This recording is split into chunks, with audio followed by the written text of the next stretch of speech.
But the senator, while indoctrinated, could not explain his toxicity.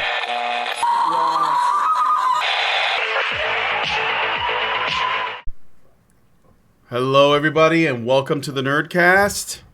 This is our, we're not numbering these. I'm just calling them the Nerdcast. So this is Rising of the Shield Hero, Perpetuates False Rape, Myths, and Overwatch Fake Nerd Scandal. So my name is Brian. I'm here with Lindsay, and I'm also here with Direhawk. Mike J, I know that his image is there, but he'll be joining us in a little bit. He's we got a little bit of our wires crossed in terms of like what time we were going to start the show. I'm still trying to figure out what the best time to do the Nerdcast is, so, you know, working out the kinks, as it were. So he'll be joining us shortly. We're also going to be doing an after show for this today, so we can continue the discussions afterwards. And if you want to be a part of that, you got to basically become a badger. You got to go to feedthebadger.com, start a membership, be a part of the club. It'll get you into the Discord, and you'll be able to join us in the conversations as well as in the after shows. So you can talk about this stuff 24/7 if you like. There's always people online because we have a global audience that likes to discuss these topics. So please consider doing that. Join us at Honey Badger Radio and become a badger and come hang out in the Discord. That will be at feedthebadger.com. You'll see it linked at the bottom there, also in the low bar. So we're going to talk, at first, let's talk about Overwatch. We're going to talk about that first because Mike J is not here, and he did talk about it a bit on the show earlier. That was on the news show yesterday. So we're going to go ahead and go over to that. Now, I thought we could expand a bit on this. Normally, we would, on the Nerdcast, we just kind of geek out on the things that we like. And I have been playing Overwatch ever since it launched. And actually, just a funny little story, I guess you could say. So my wife, I brought her here from Calgary in Canada.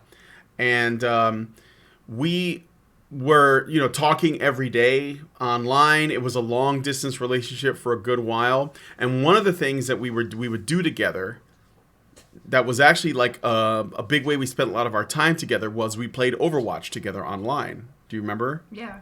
And that was actually No, like, I don't remember. You don't remember that? No. I know that was ancient history, but that was like one of the things that we used to do together, and we had a good time with it. Now I know that I think a lot of people who are big FPS people consider Overwatch to be, they call it Normie Watch or My First FPS because it's not really made for the super duper hardcore, Call of Duty crowd. It's got more casual elements. The way that they make the heroes, they're not necessarily for everyone who's like super hardcore first person shooter players.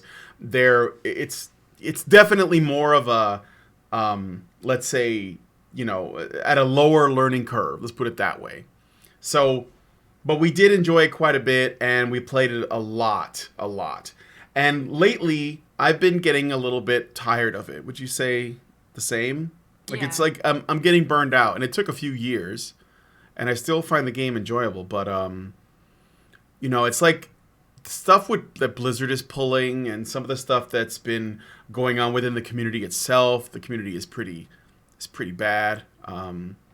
It's actually making it a little bit harder to enjoy. And this controversy, I wouldn't say it's the last nail in the coffin, but it certainly doesn't help with my disinterest. We're actually looking into getting into different kinds of games. Like Lindsay and I were talking about playing fighting games together, possibly, if she's willing to. Yeah, well, I brought it up. Yeah, I know. I was surprised by that. But I've actually been a huge fan of first-person shooters. I've played the shit out of the Halos and some Destiny, Call of Duty. Call of Duty. Destiny was okay. Destiny's okay? I actually didn't want to play Overwatch. Brian convinced me to. Oh, why not? Because it didn't look like very fun. It was too cartoony, I guess. It didn't. And there were so many heroes, and I was like, do I have to learn all of them? Yeah, but you super got into it, though. I did. You got into it more than me. Yeah, I did. Yeah. Yeah. So, Jonathan, you can chime in whenever you like if you wanted to say something about it. Well, have you guys thought of picking up Doom Eternal when it comes out? Well, I mean, yeah, absolutely. But the thing is that I like, I'm looking for stuff that I can play with Lindsay, like co-op. That's the kind of stuff I like to play with her. You know, whether it's, I mean, competitive could be good too, but I like the co-op aspect of it. Like another game that she and I really got into when we were playing games was this one when she came to visit. Remember we played the shit out of Broforce? Yeah. And Broforce is like a Once 4-player co-op, Once right? you unlock all the bros, though, there isn't much of a reason to play it. Yeah, well, once you've unlocked all the bros and finished the game. Yeah. That's fun. But that was a lot of fun. And so, you know, and we played Overcooked together. Yeah. You know, so I like that kind of thing. Lately, though, there hasn't been a whole lot out there. Like, I've tried stuff. I mean, I picked up Vermintide 2. Lindsay does not like it. I do. I'm kind of hooked. But she's not into it, so now I got to find another solution. I saw that the original, well, not the original, but like Star Wars Battlefront, if you guys are curious or you want a game for really cheap but you don't want to pay full price for it, Star Wars Battlefront is $6 right now. $6 on the PlayStation Store as well as Steam, I believe. So it's not the recent Battlefront 2 that EA put out, but it's the one before that. It's $6. So and there's a lot of game modes, so you could play that. What about Fortnite? Yeah, I don't know. My little nephew wanted me to play Fortnite really bad. No, I don't think I want to play that. Like something about the community around Fortnite. Just although you know it's made by the same team that did Gears of War, right? It's Epic Games. Oh really? Oh Yeah. That's another game I played the shit out of, Gears of War. Yeah, well, Gears of War looks good. That's one of the few games that was like an Xbox 360 exclusive that I was like, oh, I wish I had that on PlayStation. But that's a very short list. But yeah. Gears of suck. I don't think you're a very funny parking lot Batman. But anyways, so yeah, like and I was kind of like hoping for a new Borderlands, but I don't know. Like Lindsay did play some Borderlands, but I'm not sure that you really got into it. So. Yeah, I did. We'll play Fallout 76. You can play together, and I can play with you. No, because you're on PC, right? No, but I'm not sure, but I think all the platforms. It's cross-platform. Yes, I think so. But I'm not sure, but I'm pretty sure. Besides, you can get I bought a special keyboard for my PlayStation 4.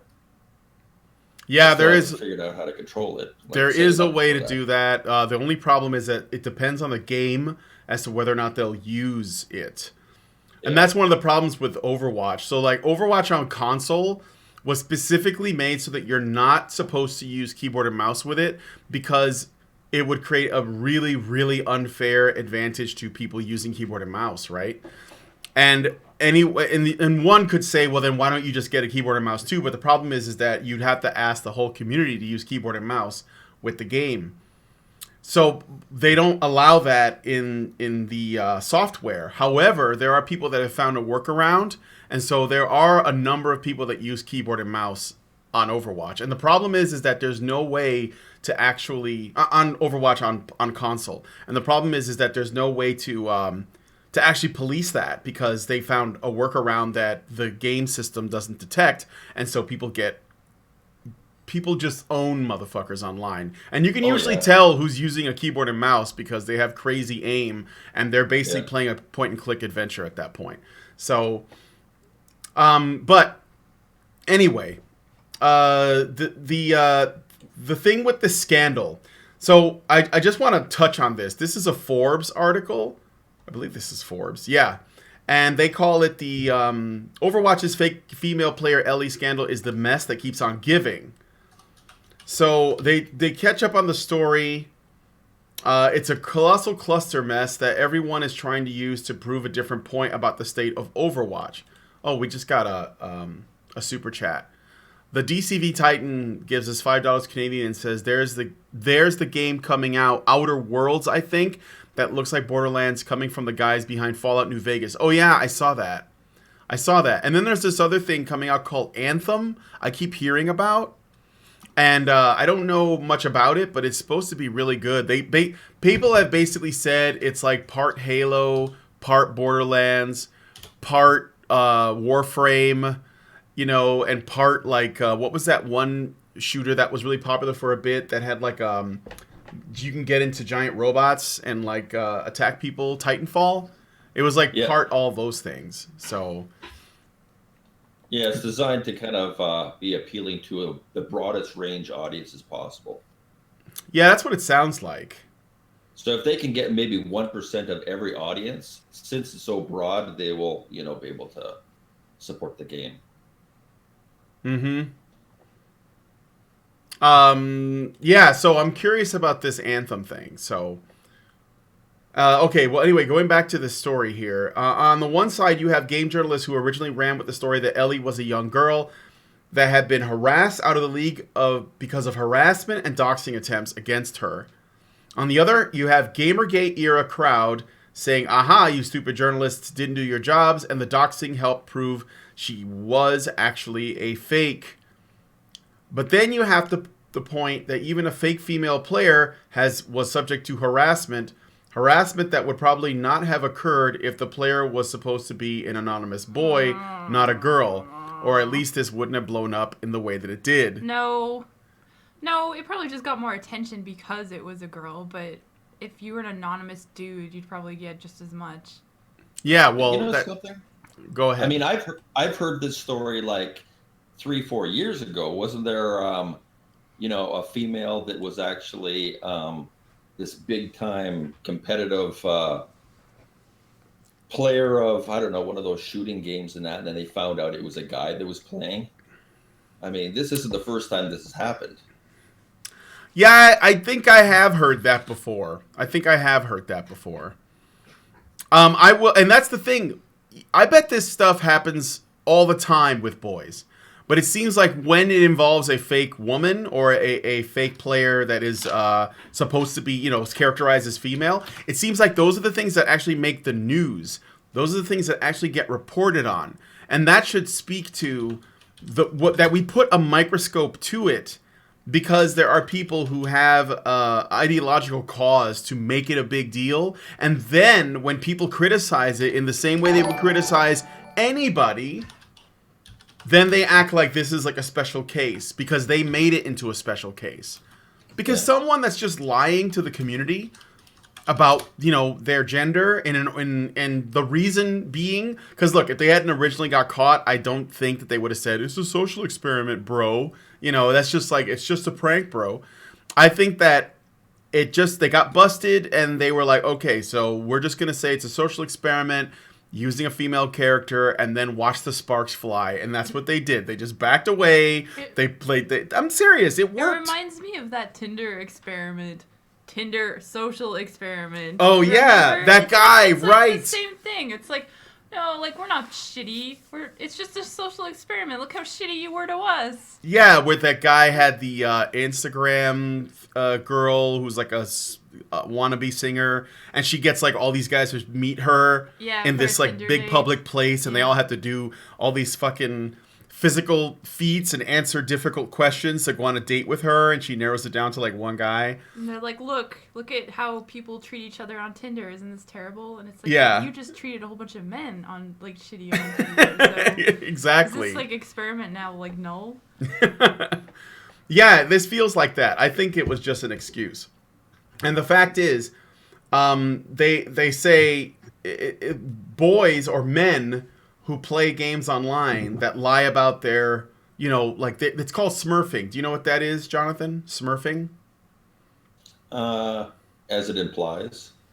Well, a Smurf is somebody who, let's say you're really good at a first-person shooter.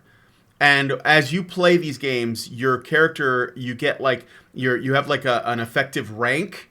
It doesn't affect your gameplay, but it tells people how good you are at the game, right?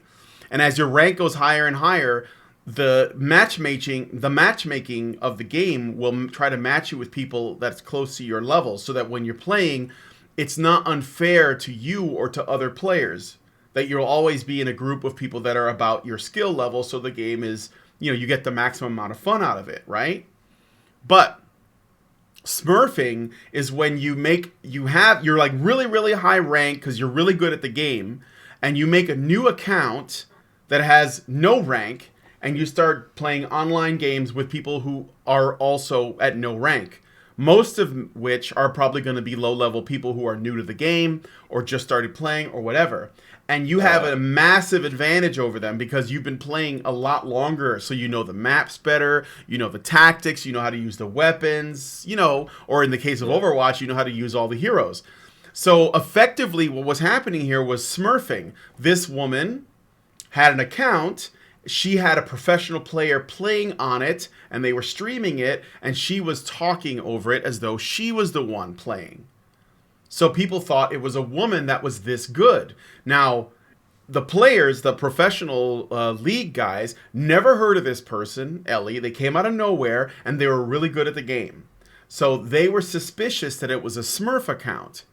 And some of them even said it's probably a guy playing, but the idea that it could be a Smurf account because you have a person who isn't that high rank that's playing at a professional level is not, first of all, it's not unusual to do because I play Overwatch and we have a huge problem on Overwatch, which has been talked about a lot, with Smurf accounts. Okay? Lots of people have Smurf accounts, and Overwatch is going to go free to play in April, so it's going to be free. There's going to be tons of Smurfs when that happens, because that means anyone can start an account and start playing, right? So this person was being suspected of being a Smurf account, and when it turned out that it was true, they still turn it around and try to make it about sexism, when it's got nothing to do with that. And, I mean, it only proved that they were, in fact, lying. Okay, so Mr. Roboto gave us $2 and says, gaming only seems to matter when it includes women. Yeah. Well, that's when it becomes a big deal. It's like a rite of passage. Like, if women take interest in a game franchise, journalists and games activists and even developers, they make a huge deal out of it. I think gamers in general don't care. If women are into it, that's cool, whatever. But it's basically the vocal people that make a big deal out of it. Albert Nada gives us $2 Canadian, or $20 Canadian, I apologize. Thank you so much, Albert. And he says, I'm still hoping Rockstar will team up with Playboy to bring us Playboy's Grappling Playmates, an open-world wrestling game with unlockable legendary centerfolds, NSS alumnists, or alumni, I guess you mean, cheeky gimmick matches, and a good storyline. Wow. That is a really ambitious, out-of-left-field idea, but I like it. I mean, I don't know. It almost sounds like something that's been teased before. Yeah. Like, it's so... You should pitch that to Playboy and Rockstar, dude. I think Playboy could use the attention because they're kind of failing right now, so... especially because I've heard they removed nudity from their books, so yeah, that's... Yeah, they're failing right now because they wouldn't make that game. Yeah, they wouldn't. Reason. They wouldn't. It's the same reason why they fail. I'm sure the Playmates themselves want to make money, but apparently Playboy doesn't, so... No. They don't. Yeah. And then, but because, here's another thing that they talked about regarding the Overwatch story, but because doxing worked in this case, it's easy to see how harmful this is going to be for the future of female players in leagues where they are already practically non-existent. The Ellie case will be used to justify future doxing attempts against female presenting players, and you're going to have endless lol is she even real memes for any skilled female player that enters the pro scene. All right. Well, again, I would say that, yes, I think that this hurt women in terms of, like, women that were, maybe a bit insecure about jumping into the professional gaming scene. But I think that any woman worth her salt that's really, like, devoted to doing this is not going to be stopped by this. And yeah, there are going to be trolls that are going to say, lol, is she even real? But I mean, so... So? Listen, I mean, whenever I watch the Twitch streams, there's guys on there, and they've been doing it for years, and they get the trolls. They get the trolls, attacking them constantly and stuff like that, and they're all pleasant to them and that, and then they warn them and say, well, you guys just kind of like stop this nonsense and that, and then they have to kind of, let them go. But I mean, it has nothing to do with gender, any of this stuff. It's just the nature of the medium. Yeah, I mean, like, a lot of people will say that women get harassment because they're women, whereas men get harassment in general. I disagree. I think that trolls troll you on what they think you're going to respond to. Women are more likely to respond to stuff that talks about them as women. So it's their fault. Like, if they don't respond to "go make me a sandwich," lol, then they're not going to get that, because the trolls are going to figure out a different way, to get at you. So they make themselves easy targets by, always seeing themselves as the victims. So they just make themselves out to be victims, easy victims. So that's right. Andrew Gauss gives us $10 and says, Smurfing isn't too bad in other games, such as League of Legends. They are pretty good at detecting Smurfs versus non-Smurfs. The deception with regards to the semi-pro scene is the bad part. How can you tell? How can they tell who's a Smurf and who's just like got talent on League of Legends? I wonder. I don't play MOBAs, so I'm genuinely curious. And who came up with the name Smurf? I don't know where it comes from. Oh, maybe it's because Smurfs, they look like they're clones of each other, and so it's like making a clone account. Maybe that's why, because Smurfs all look alike. I know that sounds racist, and it is, but it's true. Yeah. Unless you get to know a Smurf and know what they're all about, they just look like the guy next to him. Yeah, I mean, all you have to do is put a blonde wig on any of the Smurfs, and you got, Smurfette. Yeah. That's right. Somebody said it's from Tribes.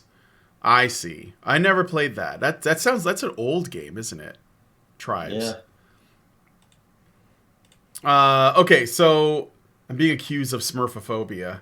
All right, so then we have the doxing thing. So, yeah, I don't think it justifies doxing. Nothing should justify doxing, obviously. So, no, that's a stupid argument. And in the end, this wasn't actually a big deal since Ellie/Punisher never joined a team and never played in Overwatch contenders at all, which isn't even the main Overwatch Pro League. But here's the issue with that.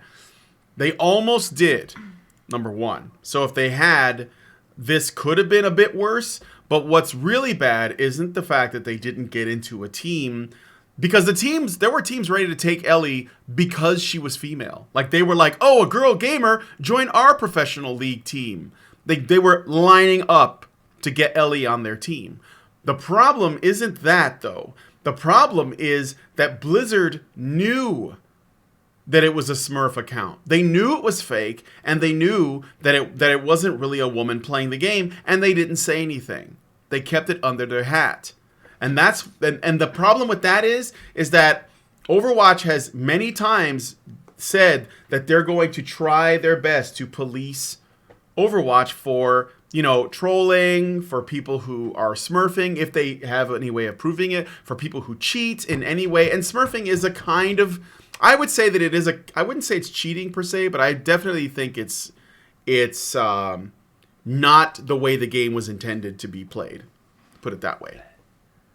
So they knew about it and they didn't do anything. And I have to wonder if it was because we were talking about a female player. Yeah, I think it was because it was a female, and it made a woman look good, and anything that makes a woman look stronger is what we are promoting right now. So yeah. What's the proof that they knew? Jay Damali says. The person who made the confession said that Blizzard knew. But Punisher, I believe, said to someone, Blizzard knew about it. And they were basically just like, mum's the word, right? And the thing is that that's supposed to get you banned right off the bat. It's supposed to get you banned. But it was a social experiment. So it's okay. Andrew Gauss gives us $10 and says, it's pretty easy to look at things like builds, CS, kills, warding, playstyle. Maybe it's harder with shooters, but my Smurf in League got detected real quick and matched with other Smurfs versus newbies. Yeah, I heard that one of the solutions that Overwatch was looking at for the Smurfing problem was to just like match them with other Smurfs. But I don't know, like with shooters, I think it shouldn't be hard, but you'd have to like monitor people to look at like, you know, how long have they been playing versus how good are they at the game. Yeah, it's hard to say. I mean, it's, you know, it's one of those things, I guess. You can't really do a whole lot about it. So, well, they probably thought that, you know, I know that this is a guy, but it looks like it's a girl. And if it looks like, you know, this is, you know, a female that's really good and all that, it will inspire a lot of other girls to get into this whole thing. And we'll look damn good. We'll look really good. We're getting more women into, you know, competitive gaming. And, you know, they were just thinking the business side of the whole thing. Yeah. Yeah, I think they're really concerned with their brand, because the thing is, the timing on this Ellie thing is really bad, because you look at it like compiled with the fact that the Overwatch community itself is dwindling. The game is going on 3 years now. It's 3 years old.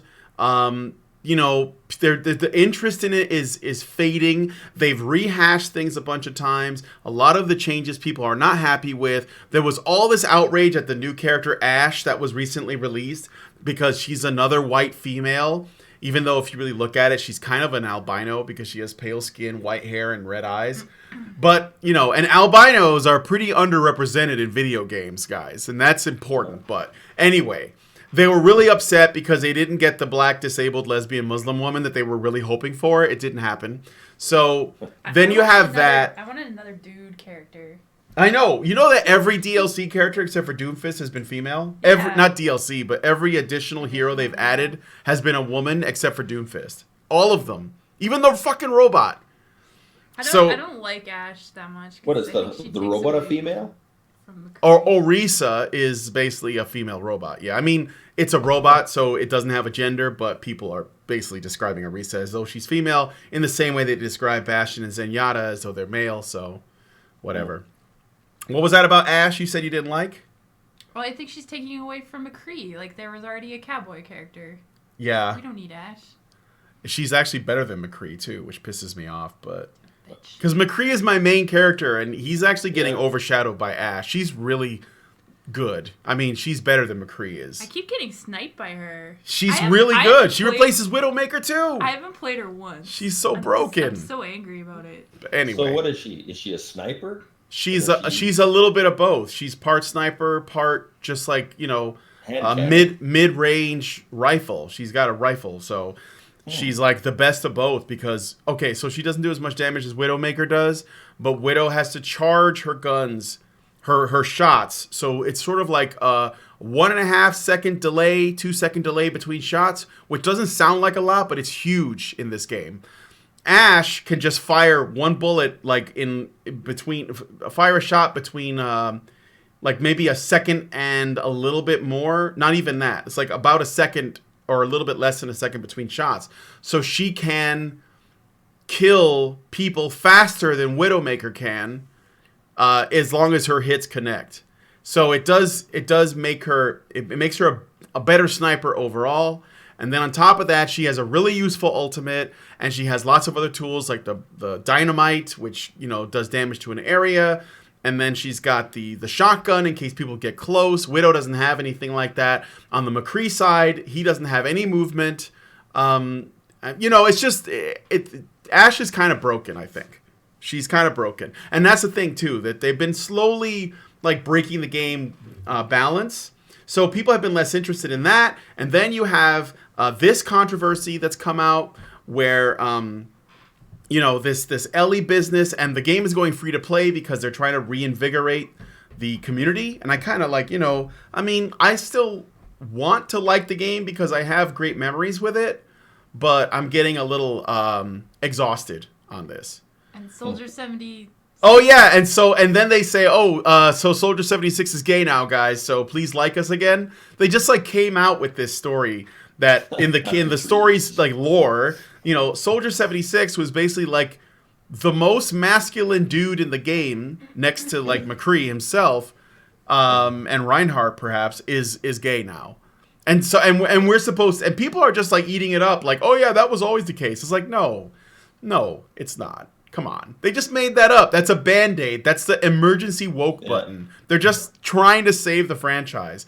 They did the same thing with Tracer. Oh, she's gay now, so stop looking at her butt. You know. What, she's gay? Oh yeah, they made no. We don't know. I mean, the only ones I think are not gay are Ana and Widowmaker, right? Because they have husbands, and that's it. Everybody else could be gay. Yeah. I mean, it's funny because maybe they're bi. The justification they could be, yeah, probably. I mean, it's probably better that everybody be bi, I guess. If you live on Tumblr, why it's so important? Whether they're made gay or not. I mean, it's a shooter game. Yeah. I mean, why they have to do this? Because they're trying to. It's pandering. I think it's basically trying to. Get brownie points with journalists and with vocal games activists. Look, let me just be clear about their audience, though, that buys the game. Yeah, well, I think their audience.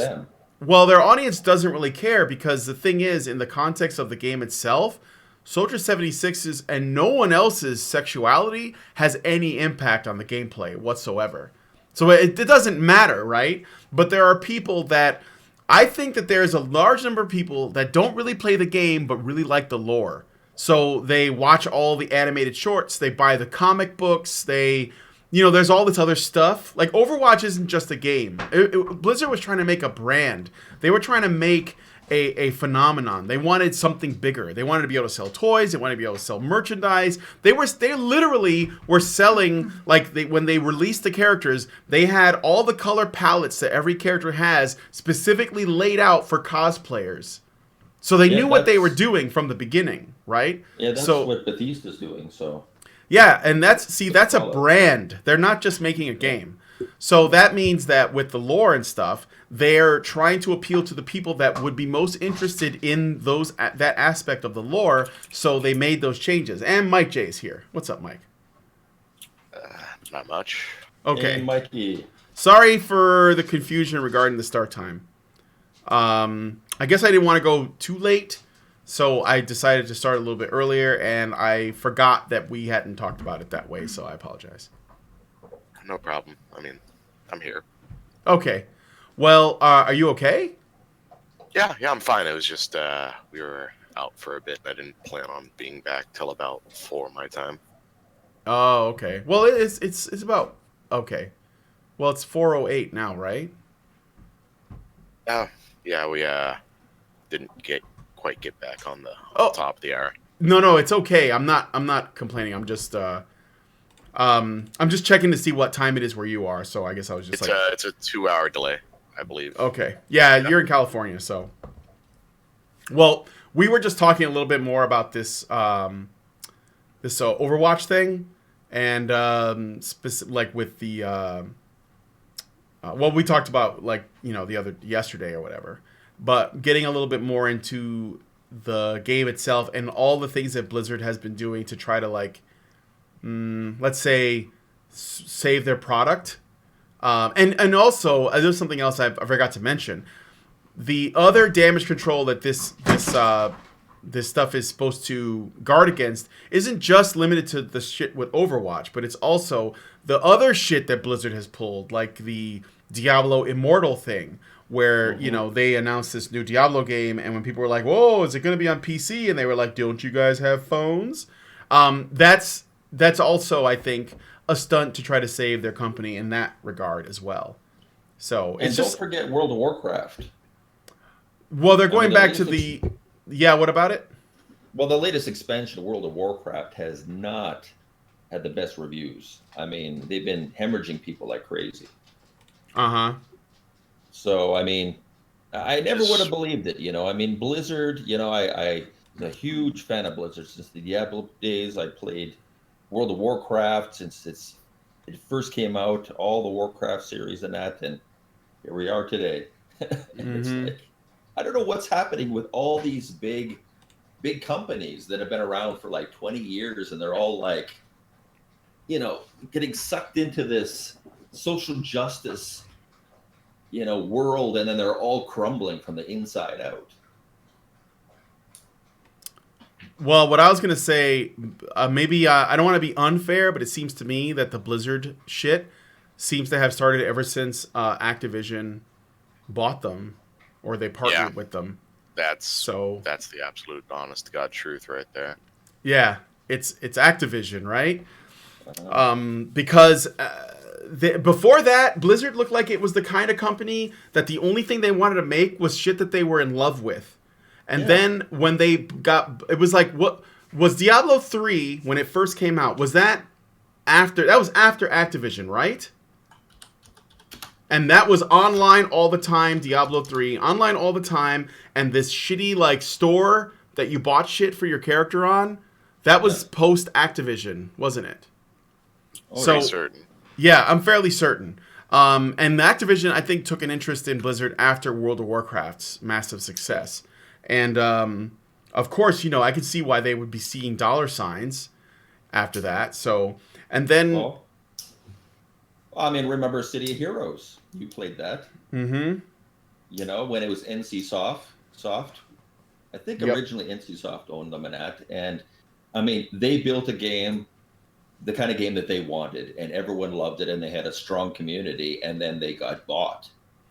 Yeah. And then it got scrapped because it was owned by some foreign company that really didn't care about it that much or whatever, and it didn't matter if the fans are in America and they all love this game and that. Well, it doesn't affect us because our audience is in Japan or whatever.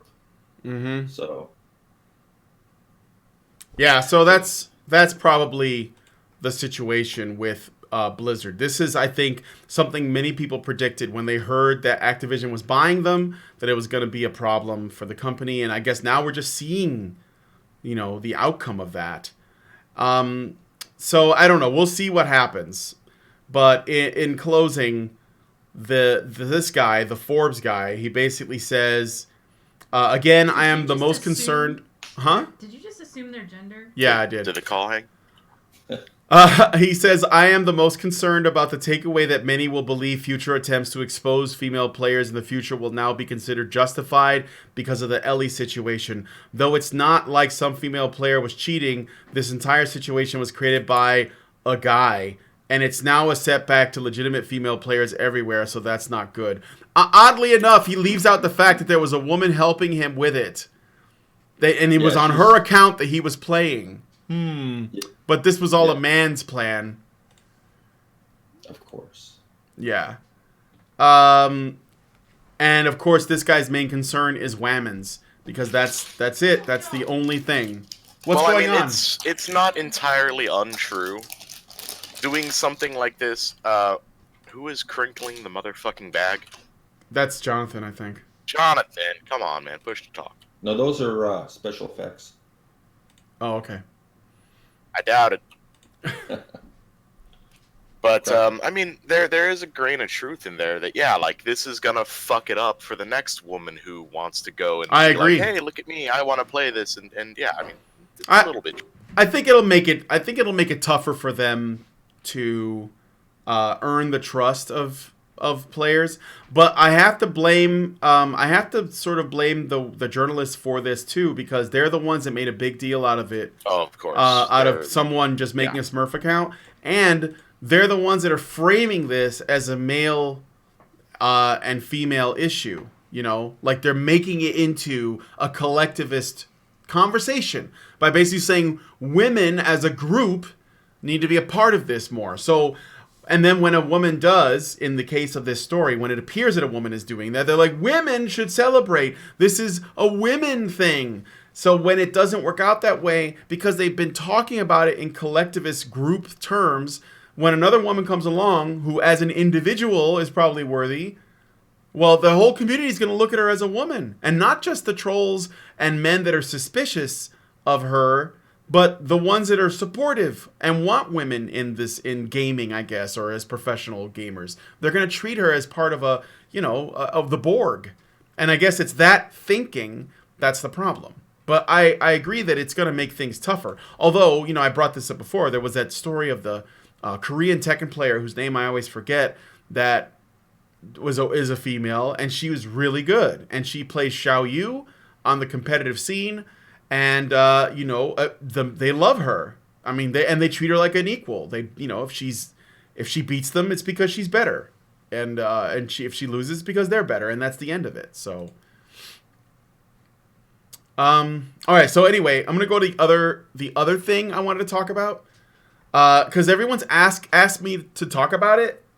So there's this anime called The Rising of the Shield Hero, and everyone is basically saying, why don't you talk about this? So I wanted to tell you guys, so one of the reasons why I started the Nerdcast up again is because there are people that are asking us to comment on sort of like pop culture-y things. Like we've had people ask us, have you seen the new Doctor Who? And if you've seen the female Doctor Who, and what do you think about it? Or if you've seen Goblin Slayer and the whole rape thing, and what do you think about that? And so on, because there are people commenting on it. So I will, if you guys have recommendations for movies, for anime, for shows, as long as it's like reasonable that I can watch it in time to do a show on it, let me know, or let Mike J know, or whatever. Let any of us know, and we'll, if we can make time for it, we'll check it out and maybe talk about it on a show. So since this anime only has one episode out, and there's been a lot of talk around it, I thought we would talk about it briefly on here. There isn't a whole lot to say, and I think that Lindsay and I are the only people who've seen it. Am I correct in saying that? Direhawk and Mike, have you guys seen The Rising of the Shield Hero? I have heard some of the hoopla surrounding it, but I have not actually checked into it. Mm-hmm. I haven't heard nothing about it. Okay. Yeah, it's a controversy, but I think because people are freaking out, we should talk about it briefly. So I went to comicbook.com because I know that they have a feminist bias. And I figure we'll get more of their feelings on it in terms of like what the controversy is. Although I also have One Angry Gamer up as well, which could give us a different view. So, wait, can I just say one thing? Yeah. Before I start. So I only watched the first, I don't know, half. third? No, a little bit more than half. Oh, okay. Yeah, we're like 15 minutes from the end. So we didn't actually finish the whole first episode because we were trying to watch it before this show, and we didn't finish. But then I also saw the scene where he gets accused, and I just want to say it was really refreshing to see that, because you don't see where this so basically she stole his things and accused him of rape, but everybody is just going with her side of the story. And I thought it was really a cool idea. I didn't really get into the show that much. I don't think it's that interesting. Yeah. The game. It's okay. The game element stuff it just pulls me right out. But that whole topic in stories, I think needs to be more. There needs to be more of it. I thought it was intriguing. But anyway, go ahead. Okay.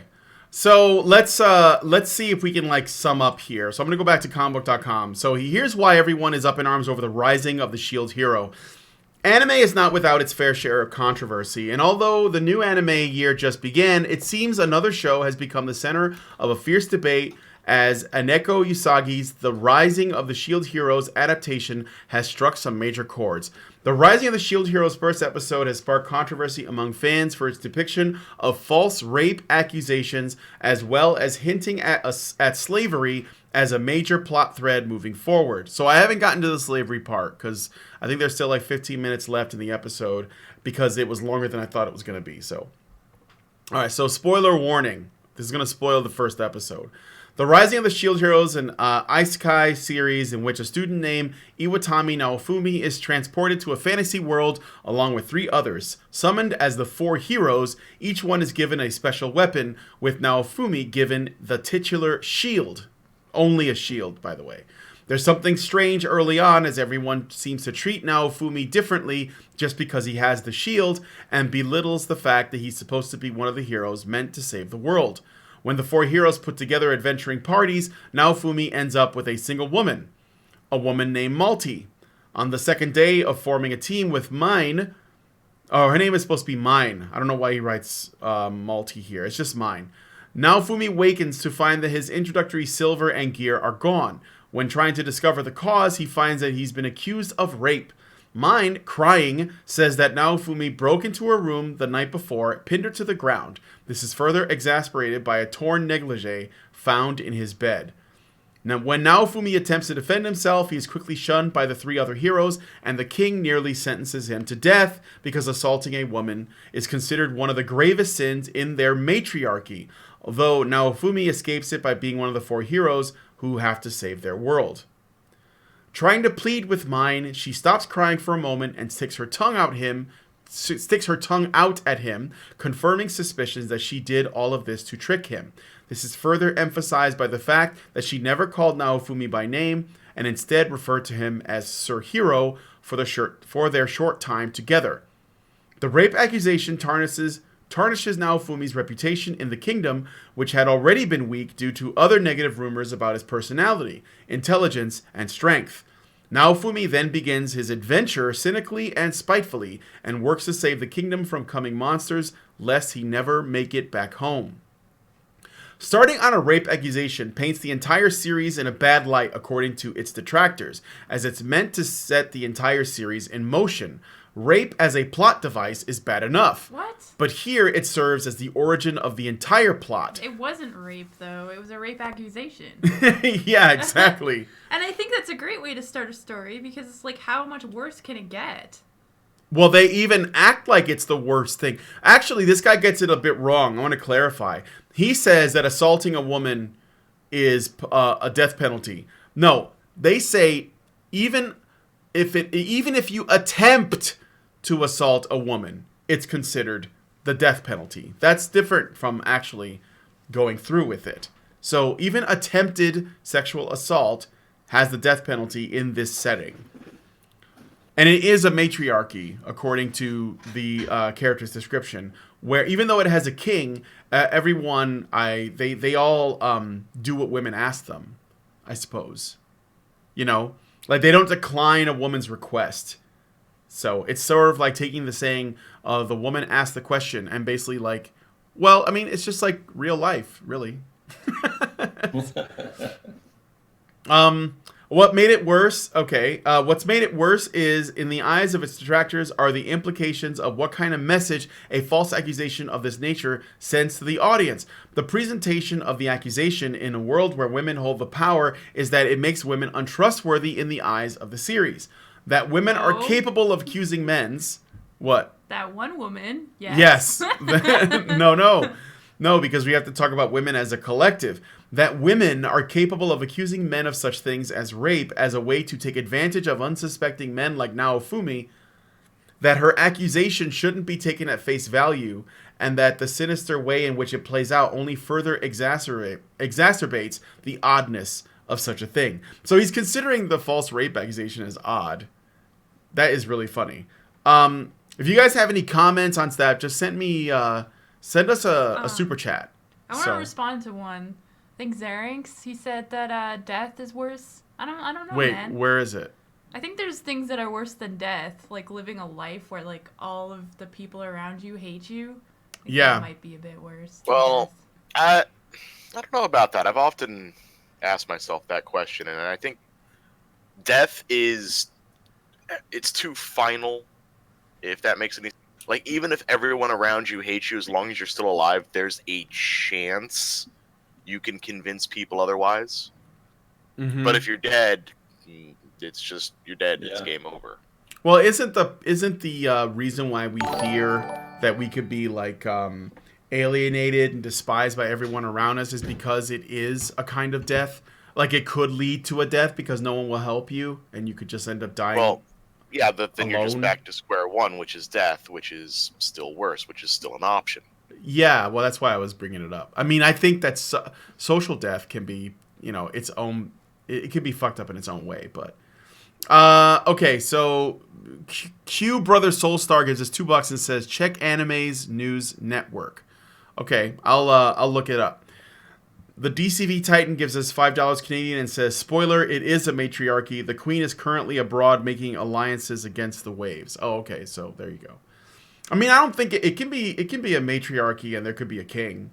if he's just like working in service of everybody else. So, in particular, they're women. This is so funny. If he just, go ahead. I mean, he's put into a situation where if he doesn't go and do his duty and save the kingdom, he doesn't get to go home. Right. But the kingdom falls. If he goes and he chooses to do his duty, regardless if he's not going to get any help, he's seen as a piece of scum or whatever. He's working to save, the society that put him in that position in the first place, but he gets to go home. I mean, it's a shitty situation either way. So, but the better choice is to just, deal with it and actually try to get out of there. Save these people and get out of there.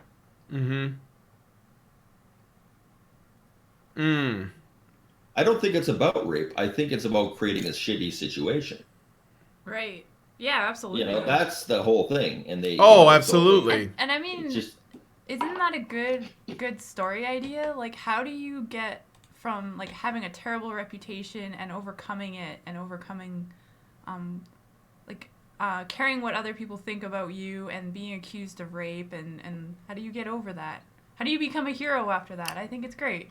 And it's clearly the anime treats rape as serious because not only does the whole kingdom turn against this guy because they think he's a rapist, but the guy himself is like the fact that he feels so traumatized by the accusation shows that he actually, cares that he's being accused of this. Like, this is a very serious thing.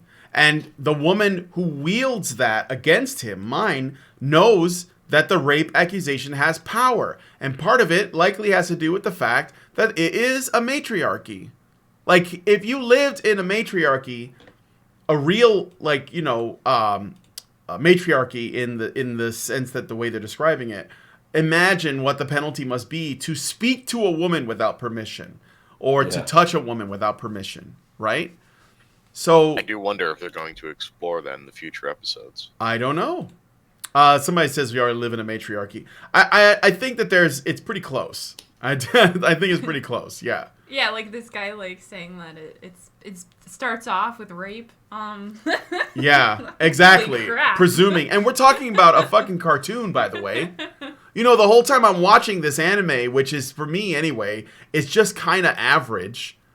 I actually an anime that looks like it's based in a world that's sort of like a video game is not new. Like, I think literally Overlord is that. I watched and other things are that. There was Sword Art Online. Oh yeah, Sword Art Online. Yeah. Yeah, There's just it's pretty tropey at this point, isn't it? I remember when I saw it, I was like, oh, it's that, and it's like the people who make them are people who played a lot of video games, and so they're just applying the logic to the stories. Again, Dot Hack is another one. I think that might have been the first one, actually. First one I remember. Yeah, it's the oldest one I remember. So, but nonetheless, I'm watching this, and it's kind of average, and it's not like, I don't find that it's blowing my skirt up, and the animation is okay. And then, the thing happens, and I'm like, I'm watching an anime to talk about false rape accusations. Like, what is this world? Why are people taking this so seriously? It is a really good way to tell a story, to catalyze something. And it's not unusual. Like, when I saw that, I was like, I've seen other animes where girls have falsely accused men of rape to get their way. Oh, really? That's not uncommon. I don't know. I've seen it. But no, it's basically you basically sold your whole society off, for yourself, because this is this hero that's there to serve and to protect your own society, and you threw him to the wolves, just to save your own butt and get ahead. So your whole society is going to dump on him and make his job almost impossible to do, which creates a lot of conflict and a lot of stories. But it's also going to cause a lot of, trauma for not just him, but all the victims that will be created of this because he can't do his job properly. Yeah. So there's consequences to that one thing, and it was a very selfish act. And if that to me basically sums up probably what that whole society was built on. They're all a bunch of selfish pricks. Yeah. And that's one of the other things is that in this anime, this first episode, the other heroes that, because they summoned 4 heroes, the other 3 are just they establish it right off the bat. They're assholes, like right off the bat, and basically everyone is an asshole except for the main character. It's almost a little bit too like beaten into you. And so when this woman joins his party when everyone else is treating him like shit, and she's super nice to him and super sweet to him and flirty and everything, Lindsay became really suspicious. She was like, is this the girl that accuses him? And I was like, well, I heard the girl that supposedly does that is a princess, and I don't think this woman's a princess, but I haven't seen the whole episode.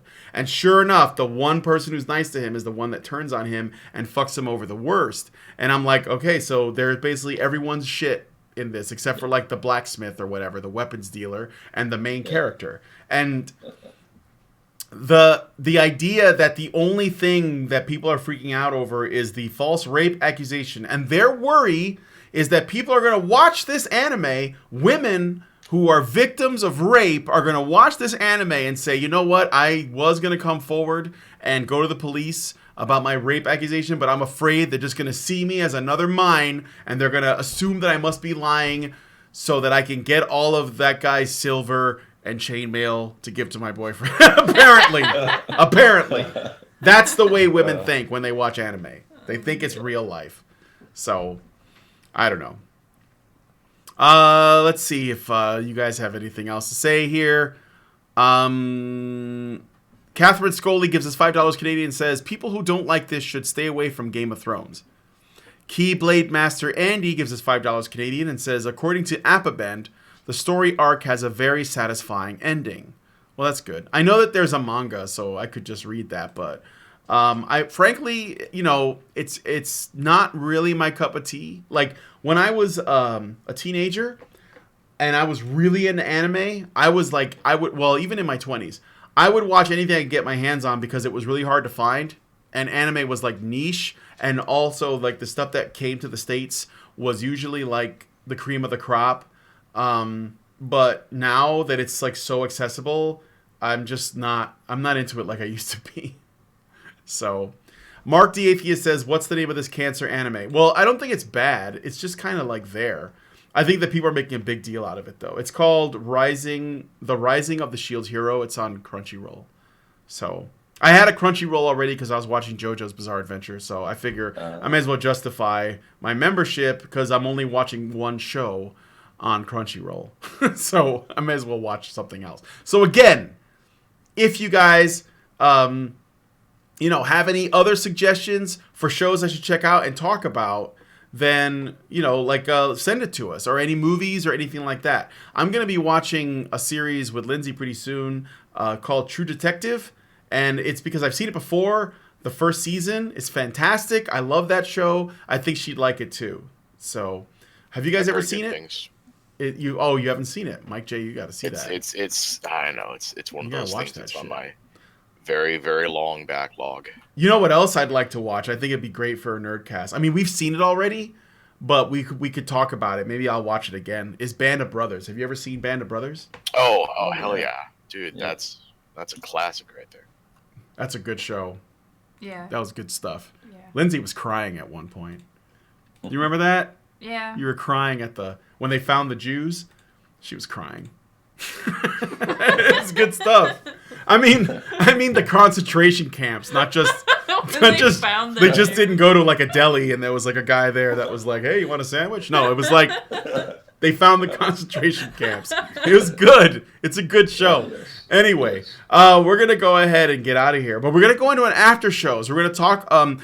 Somebody made a recommendation. I think it'd be a great after show thing. We're gonna look at this post on animefeminist.com because I know it's gonna be juicy. That talks about the Rising of the Shield Hero review, episode 1. Oh, look, it's got a trigger warning. It's got a trigger warning. Let's read that. Content warning: discussions of rape and human trafficking. Oh my God. Anybody who's ever been a victim of rape and human trafficking probably don't want to watch this show. But fuck anyone that has ever been a victim of a rape accusation. Yeah, fuck those people. Yeah, what? Who cares? Men? It's a myth, guys. Only 2%. only 2 to 4% of rape accusations are false. Anyway, so with that said, we're going to go ahead and get out of here. Thanks, guys, for coming on the Nerdcast.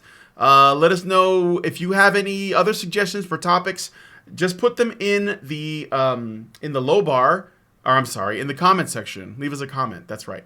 And also give this video a like and subscribe to the channel if you aren't already. And we'll talk to you guys very soon. Thanks for coming on.